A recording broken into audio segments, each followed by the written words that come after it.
কড়াই গরম হয়ে গেলে তাতে একটু তেল দিয়ে নেব এবং সামান্য পরিমাণ লবণ সেটা দিয়ে নেব, যাতে যাই ভাজি না কেন এটা লেগে না ধরে। দেখতেই পাচ্ছেন আমি কোয়েল পাখিটা পরিষ্কার করে নিয়েছিলাম। এবার দিয়ে দিলাম, এটা রোস্ট করব যার কারণে একটু হালকাভাবে ভেজে নিচ্ছিলাম। ভাজা হয়ে গেলে আমি পাখিগুলো তুলে নেব। এবার এই তেলেই কিছুটা পেঁয়াজ কুচি দিয়ে দেব, একটু নাড়াচাড়া করে নেব লাল হয়ে আসা পর্যন্ত। আর এইগুলো ছিল মশলা: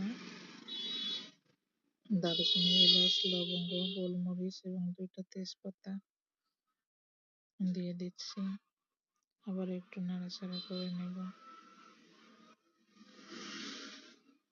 এবার তাতে মশলাগুলো দিয়ে দেবো। এখানে ছিল আদা, জিরা, পেঁয়াজ, রসুন বাটা, মরিচ গুঁড়া, ধনিয়া গুঁড়া এবং 1 চিমটি পরিমাণের হলুদ গুঁড়া দিয়ে একটু নাড়াচাড়া করে ঢাকা দেব।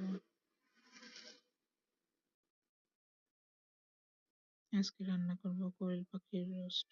দেখতে পাচ্ছেন আমার মশলাটা কষানো শেষ। এবার পাখিগুলো দিয়ে নাড়াচাড়া করে নেব এবং সামান্য পরিমাণ দুধ দিয়ে দেবো। আপনারা চাইলে গরুর দুধ দিতে পারেন কিংবা গুঁড়া দুধও দিতে পারেন। আমি আজকে গরুর দুধটাই ব্যবহার করেছিলাম। এরপর নাড়াচাড়া করে ঢাকা দেবো। কিছুক্ষণ পরে ঢাকাটা তুলে আবার একটু নাড়াচাড়া করে দেবো। দেখতে পাচ্ছেন আমার রান্নাটা হয়ে এসেছে। এবার নামিয়ে নেব।